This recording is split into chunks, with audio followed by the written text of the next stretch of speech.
자, 그럼 아세트아미노펜은 하루에 어느 정도 먹어도 되는 건지 궁금하시죠? 만 12세 이상 성인은 하루에 1일 허용량인 4g을 넘어서 복용하면 안 돼요. 보통 아세트아미노펜 단일 제제는 500mg 8정 또는 서방정 650mg 6정까지만 허용하지만 의사나 약사의 지시가 없는 한 500mg 6정 또는 서방정 650mg 4정을 초과하지 않을 것을 권장하고 있습니다. 만 12세 이하의 소아는 1회 권장 용량을 4시간에서 6시간마다 필요시 복용하고 1일 5회 75mg/kg을 초과하지 않아야 합니다. 또한 서방정은 만 12세 미만의 소아에게는 투여하지 않습니다. 좌제는 성인은 1회 500에서 1000mg을 1일 2, 3회, 소아는 연령에 따른 1회 권장 용량을 1일 2, 3회 직장 내 깊이 삽입합니다. 좌제의 경우 직장 내 깊숙이 삽입한 후 밀려나지 않도록 약 1분간은 눌러주어야 하고 삽입이 어려운 경우 물을 살짝 묻혀서 사용할 수 있습니다.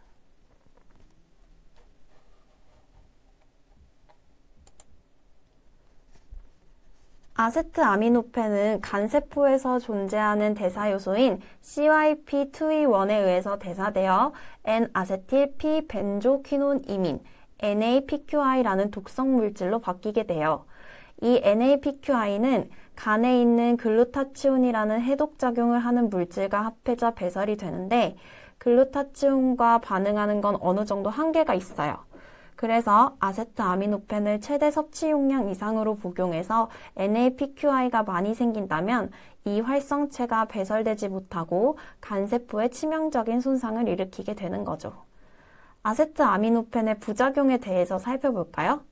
아세트아미노펜은 피부 발진, 비정상적인 출혈, 타박상, 두드러기 등을 일으킬 수 있으며 드물게 스티븐스 존스 증후군 등의 심각한 피부 반응이 보고된 적이 있어요. 이외에도 설사, 식욕부진, 위경련, 구토, 메스꺼움이 나타날 수 있어요. 과민 반응으로 호흡곤란, 얼굴 붓기, 쇼크 등이 일어날 수 있으며 장기 투여 시 위장출혈, 만성 간괴사 등이 나타나기도 합니다.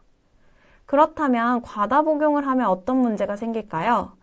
타이레놀을 과다 복용하면 간에 치명적인 손상을 일으켜 사망에 이를 수도 있고 췌장, 신장에도 심각한 손상을 유발할 수 있어요. 그래서 아세트아미노펜을 한 번에 과량 투여한 경우에 증상이 없더라도 바로 응급실에 가셔야 합니다.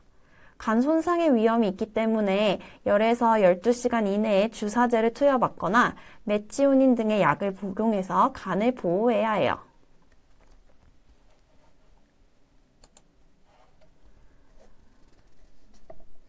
영국에서는 다량의 타이레놀을 삼킨 뒤 술을 마셔 급성 간부전을 일으켜 자살용으로 사용되기도 합니다. 이처럼 술과 아세트아미노펜은 함께 먹으면 안 되는데 그 이유는 뭘까요? 술은 간에서 2E1이라는 효소에 의해 대사가 되면서 분해가 되는데 술이 이 효소의 작용 시간을 더 늘립니다. 이 효소는 아세트아미노펜이 대사되어 생기는 간 독성 물질인 NAPQI를 만드는 산화효소와 같은 효소입니다. 알코올로 인해 효소의 작용이 커지게 되어 더 많은 NAPQI를 만들어내므로 치명적인 간 손상을 유발할 수 있습니다. 그렇다면 애주가이지만 어제 오늘은 술을 안 마신 사람이라면 약을 먹어도 될까요? 식약처 기준 경고 문구에 적은 주량이 석 잔 이상 정기적으로 술을 먹는 사람은 간 손상의 위험이 증가할 수 있다고 합니다. 평소에 술을 자주 마시면 독성 물질을 만들어내는 효소가 늘어나는데 평소에 그 효소를 많이 늘려놓았으니 며칠 술을 안 마셨다 하더라도 정상 용량의 타이레놀만으로도 간 손상 우려가 증가할 수 있기 때문에 항상 주의해야겠죠? 그럼 아세트아미노펜 먹고 몇 시간 후에 술을 마실 수 있을까요? 혹은 술 먹고 아세트아미노펜을 언제 먹을 수 있을까요? 타이레놀이 효능을 발휘하고 간에서 해독되는데 8에서 12시간 정도 소요되기 때문에 타이레놀을 먹고 최소 12시간이 지난 후 술을 마시는 것이 그나마 안전합니다. 최소 기준이기 때문에